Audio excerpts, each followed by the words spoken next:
Baixar um pouquinho. A mesa aqui é o seminário de almoço de neurointensivismo, aqui na sala 5.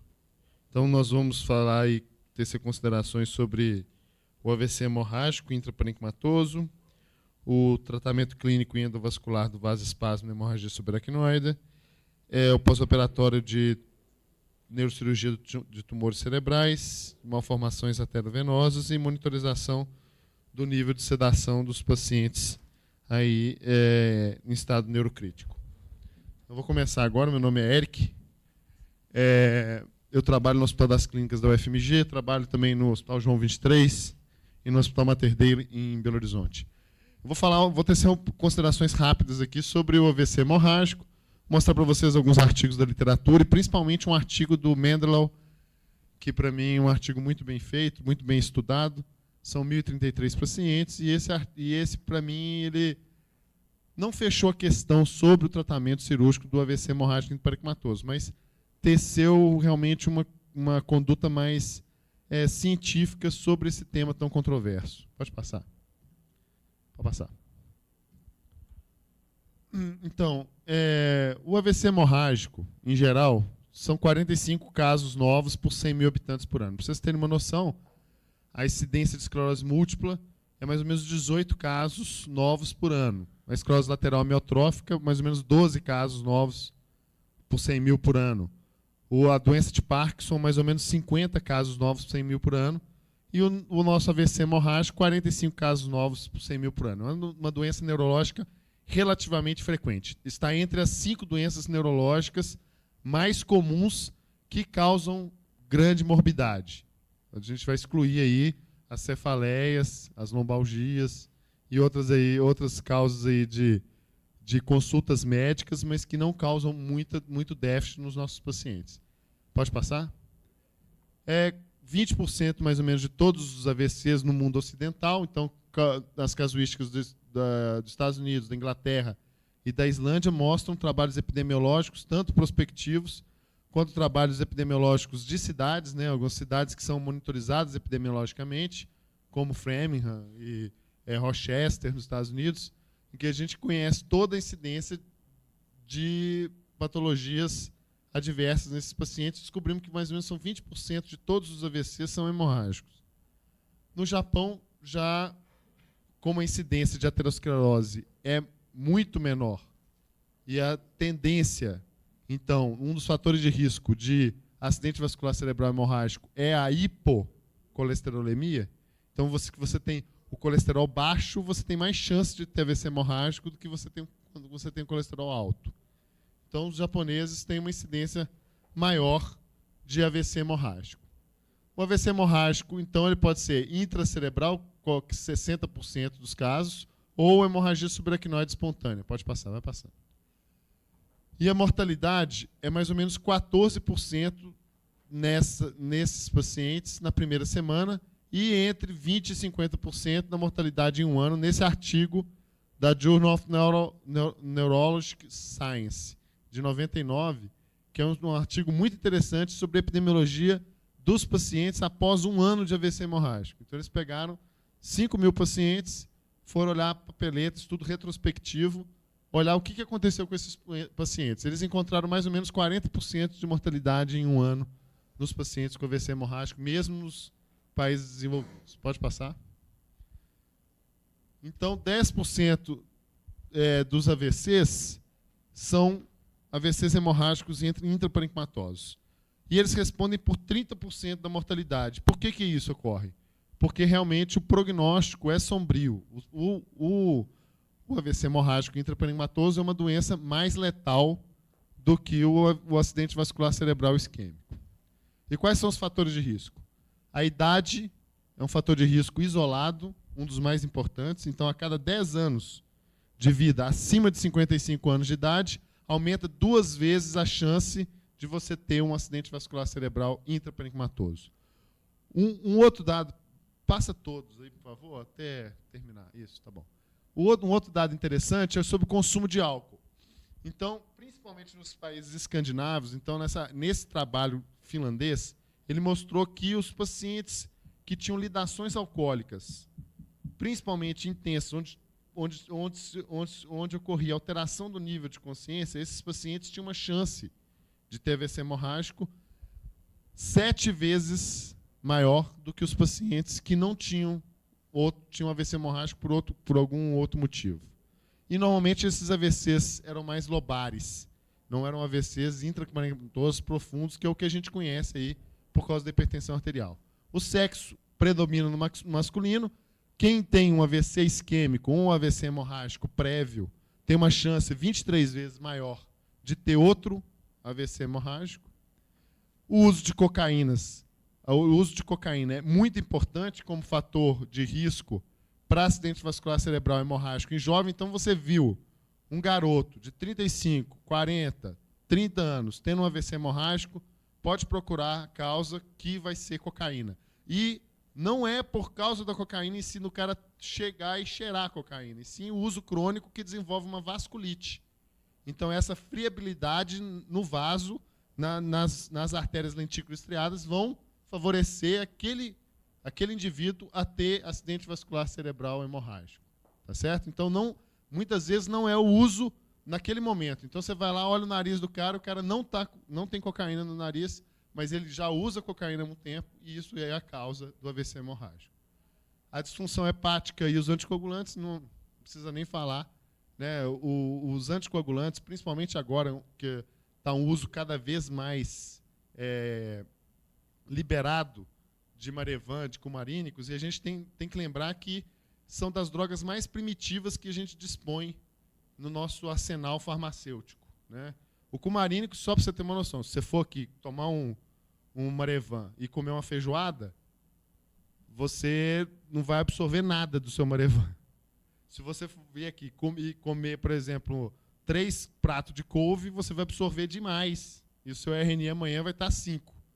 Você está entendendo? Então, é uma droga que realmente o fino controle dela é muito difícil.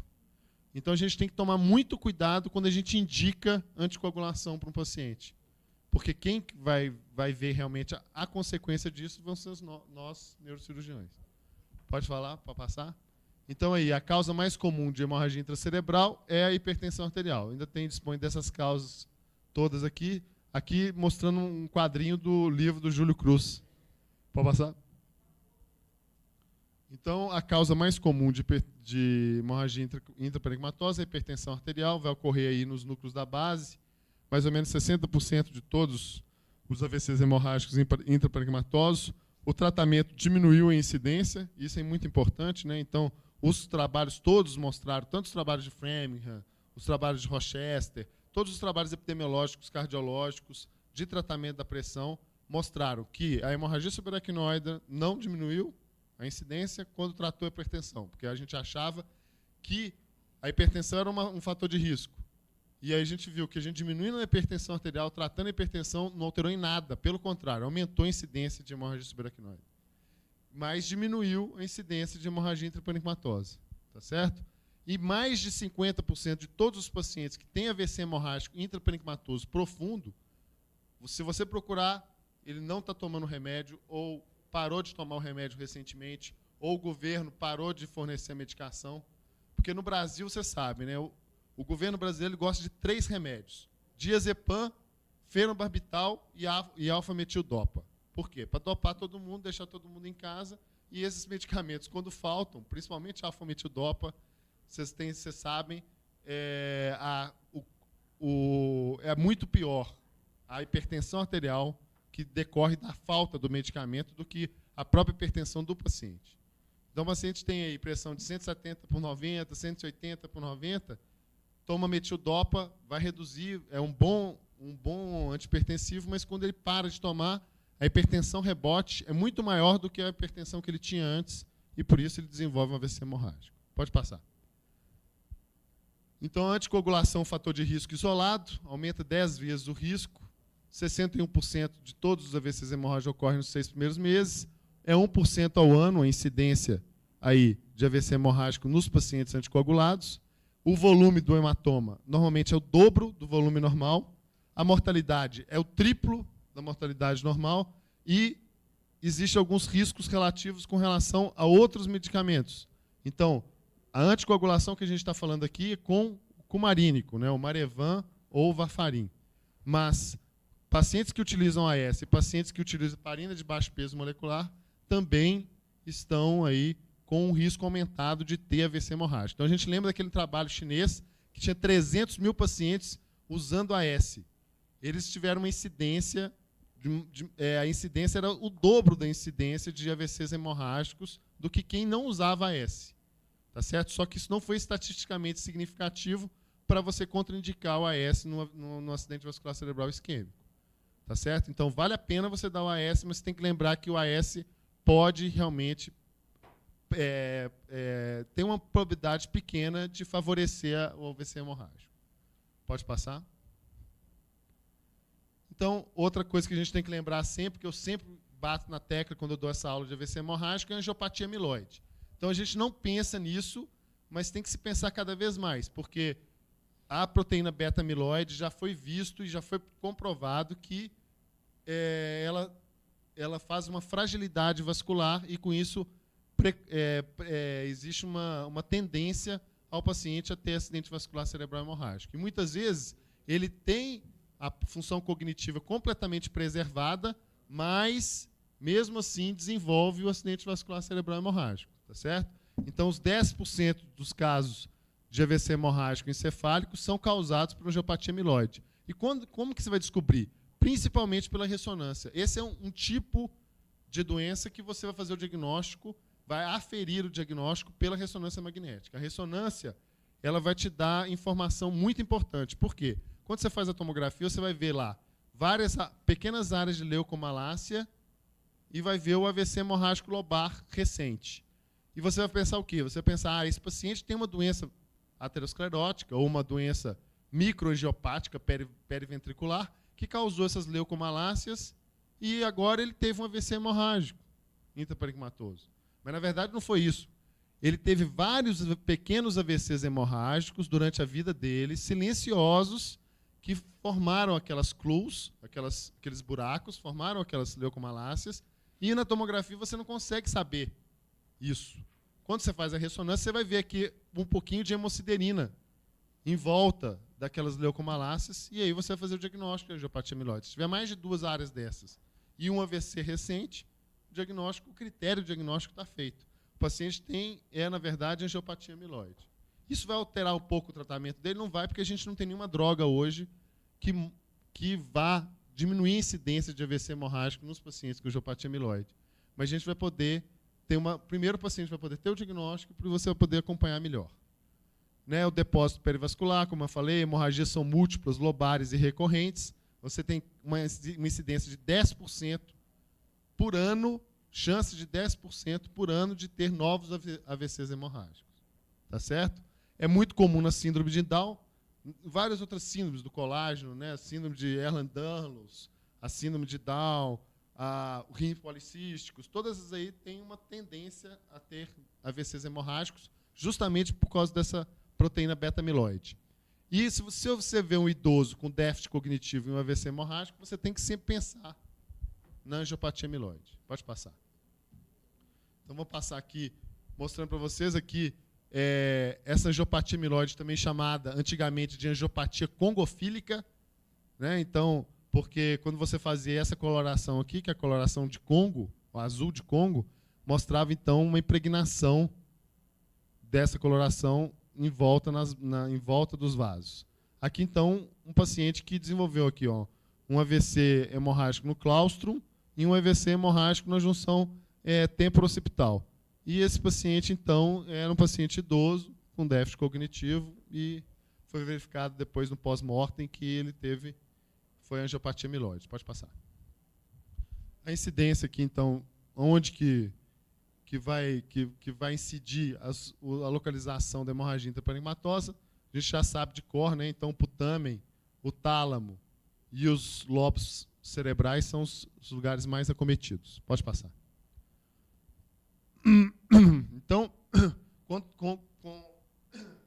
com relação à etiologia, quanto mais profundo é o AVC hemorrágico, mais é causado por hipertensão arterial. Então, um AVC hemorrágico contínuo, praticamente 90% são pacientes que ou pararam de tomar medicação ou nunca tomaram medicação antihipertensiva e são hipertensos e não sabiam. Né? E os pacientes que têm um AVC hemorrágico no tálamo são pacientes que realmente têm como causa a hipertensão arterial. Quando superficiais, você tem que sempre procurar outra etiologia. Então, lembrar sempre de malformação arteriovenosa, lembrar de anticoagulação, angiopatia amiloide, um hemangioma cavernoso e etc. A mortalidade vai depender do quê? Vai depender do Glasgow admissão, do volume do hematoma, se tem extravasamento ventricular e quais são as outras comorbidades que o paciente dispõe. Pode passar. Então, aqui vocês estão vendo aqui um AVC hemorrágico putaminal, típico, né, num paciente que, infelizmente, morreu por causa desse AVC hemorrágico. Pode passar?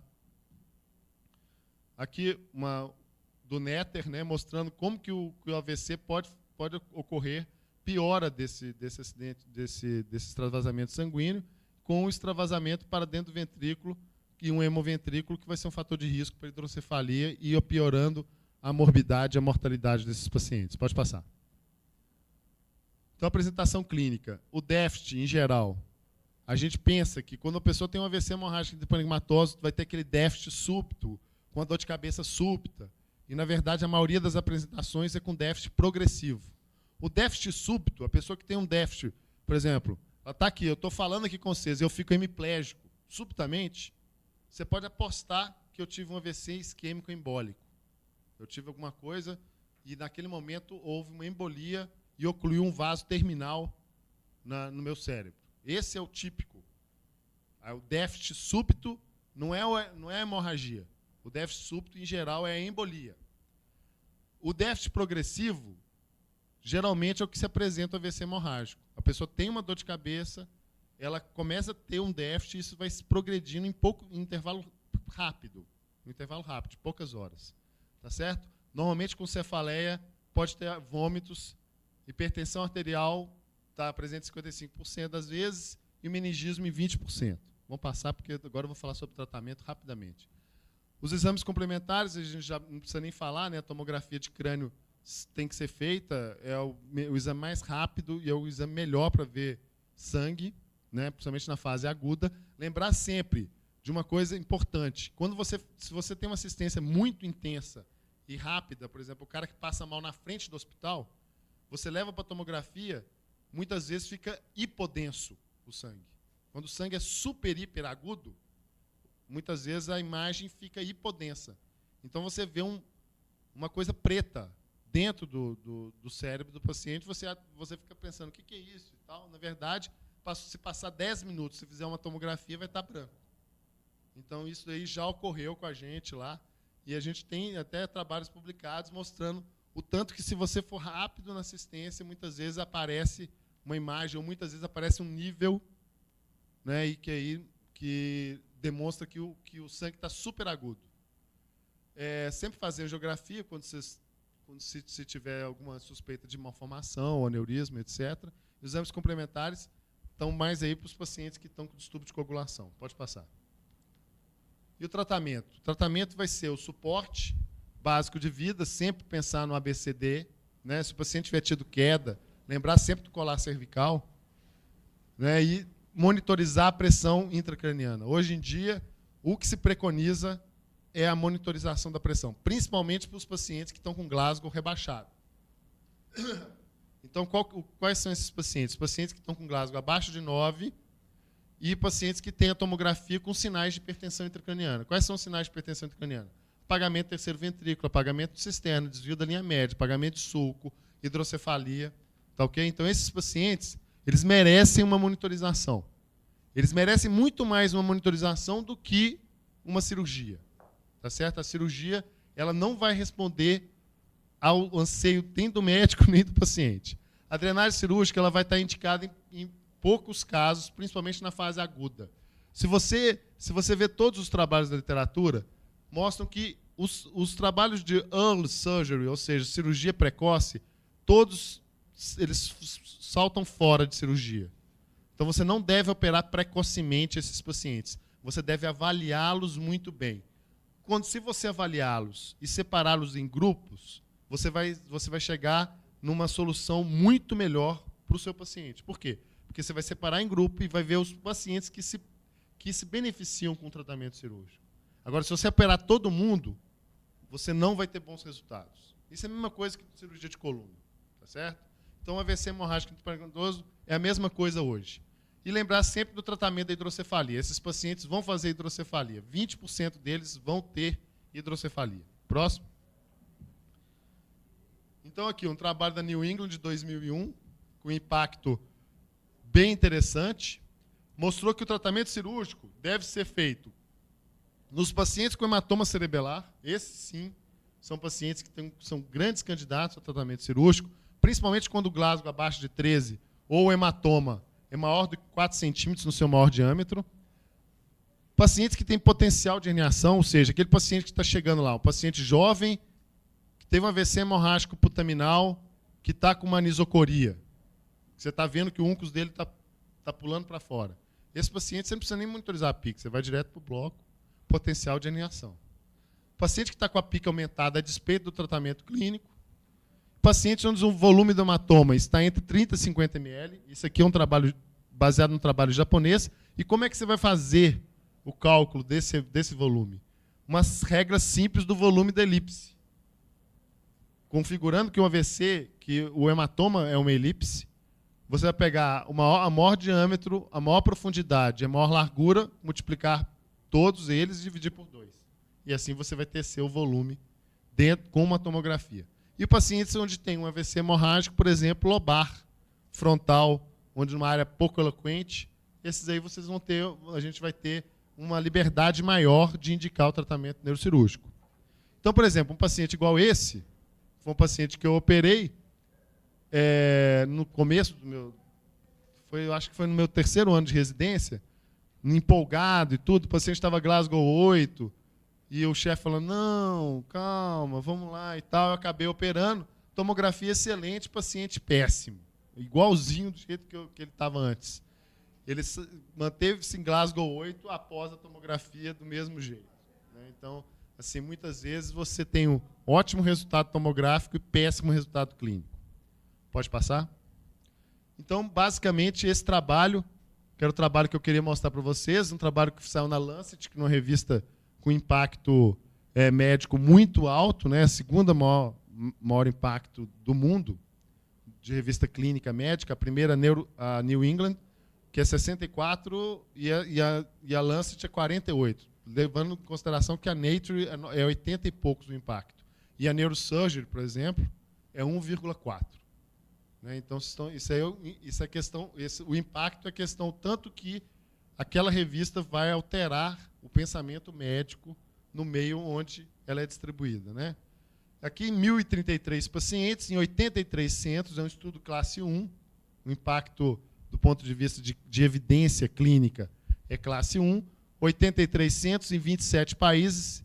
E esses 1.033 pacientes, então, foram divididos em 503 que tiveram cirurgia precoce, menos de 6 horas após o ictus, e 530 que tiveram tratamento conservador, tratamento simples conservador. Quem publicou esse artigo foi um médico inglês que chama David Mendelow, que é uma das autoridades maiores em AVC hemorrágico no mundo. Vamos mostrar aqui só alguns dados. Então, a média de idade foi bem randomizado, né? Vocês estão vendo aqui a média de idade, 62 anos nos dois grupos. O score pré-cirúrgico também idêntico, bem parecido. Glasgow, bem parecido também. Aqui vocês estão vendo aqui, entre 5 e 8, 20%, entre 9 e 12, 40%, certinho, entre 13 e 15, 41%. Basicamente, assim, os déficits também bem parecidos, então houve uma randomização, foi muito bem. A randomização foi muito bem feita. Então, o que aconteceu? Eles mostraram que os pacientes que tiveram tratamento cirúrgico não modificou, não foi significativamente, estatisticamente significante, os pacientes tendo sido operados ou não. Ou seja, não valeu a pena operar esses pacientes. O gasto hospitalar foi maior dos pacientes que foram operados. Eles tiveram alta mais precocemente, mas isso não foi significante, porque foram só 2 dias de diferença dos pacientes que foram operados para os pacientes que não foram operados. E muitos pacientes que não foram operados tiveram que ser operados depois. Então, o que esse trabalho mostrou para a gente? Mostrou que seria melhor aguardar, monitorizar a pressão intracraniana, observar esses pacientes, repetir tomografia e indicar a cirurgia para os pacientes que se privilegiariam melhor. E quais seriam esses grupos? Principalmente, pode dar uma passadinha aqui, principalmente os pacientes que tinham AVCs hemorrágicos mais superficiais, tá certo? Você já passou? Passou, né? Então, só tirar aqui, que tem que tirar essa entrada aqui. Vai sair, né? Um dia. Então, aqui, ó, o outcome, né? Então, favorável. Os pacientes que foram operados, 468, 26% tiveram outcome bom. Os que não foram operados, 24%. Os que foram operados, que tiveram um outcome não favorável, 74%. E os que tiveram o tratamento conservador inicial, 76%. Só que isso não foi significante, essa diferença estatística aqui. E a mortalidade? Os que viveram foi mais ou menos 64% nos que foram operados e 63% dos que não foram operados. Tá certo? E aqui estão outros dados prognósticos mostrando mais ou menos que os dois grupos foram bem uniformes. Além deles terem sido muito bem randomizados, eles tiveram evolução bem uniforme, independente do tratamento cirúrgico ou não. E o lugar onde tinha o hematoma? Se o hematoma era lobar, a cirurgia foi 39% dos pacientes com hematoma lobar. O hematoma do gânglio da base, ou do tálamo, 42%. Dos dois, tanto lobar quanto do tálamo, 19%. Então, vocês estão vendo que foram bem randomizados do ponto de vista estatístico. Pode passar? E aí, qual que foi o resultado? A curva de Kaplan, né, que vocês conhecem todos aqui, mostra o quê? A probabilidade de sobrevida versus o tempo. Então, mostrando aqui, no primeiro tempo, no zero, 100% das pessoas estão vivas. Né? E com 210, 240 dias, mais ou menos 64% dos pacientes estão vivos. 36% vieram a falecer, 36%. E a curva do tratamento conservador, discretamente aqui, principalmente nessa primeira fase, um pouquinho mais agressivo, mais letal. Mas depois, as duas juntas, com um P menor do que 0,05, mostrando que não existia diferença entre o tratamento cirúrgico agressivo inicial versus o tratamento conservador. Tá certo? Isso aqui é medicina baseada em evidência. Não adianta. Não adianta brigar com isso. Você está entendendo? Não, eu acho que tem que operar e tal. Não tem jeito. Isso aqui é medicina baseada em evidência. São 1000 pacientes bem randomizados, trabalho bem feito. Pode passar. Mostrando aqui, então, cada país, ele divide entre os países, mostrando a tendência, que existiu uma tendência ao tratamento cirúrgico em alguns países, existiu uma tendência ao tratamento conservador em alguns outros países, mas só uma tendência, tá certo? A tendência é o quê? É um P que vai até 0,1, mas não é uma evidência estatística, tá ok? Então, aqui mostrando só os dados que eu falei para vocês, quando o hematoma é menor do que 50 centímetros, existe uma tendência, 50 ml, existe uma tendência a ser mais cirúrgico. Quando está menos do que 1 centímetro do córtex, também existe uma tendência a ser mais cirúrgico, o resultado cirúrgico ser melhor. Então, são esses pacientes que a gente vai selecionar. E o que ele falou num parágrafo que eu devia ter separado aqui para mostrar para vocês, que é um parágrafo que ele fala dos pacientes de tratamento conservador que vieram a ser operados. Esses pacientes que foram os mais bem beneficiados com o tratamento cirúrgico. Por quê? São aqueles pacientes que você monitorizou a PIC, você tentou de toda maneira tratar clinicamente, você deu tempo para o paciente colecionar, organizar o coágulo, e aí o paciente estava refratário, e aí ele foi operado. Esses pacientes, realmente, eles se beneficiam com a cirurgia. Tá ok? Pode passar só o último slide. Então, a conclusão é monitorizar sempre a PIC e tratar a hipertensão intracraniana clinicamente primeiro. Depois, você vai operar quando? Quando tem um AVC hemorrágico cerebelar. Esse daí precisa ser operado e não adianta, você tem que operar rápido. Quando tem hipertensão intracraniana refratária ao tratamento clínico. Quando tem hidrocefalia secundária ao AVC hemorrágico. E quando tem hematomas superficiais em áreas não eloquentes, sendo uma indicação relativa. Muito obrigado. Tá?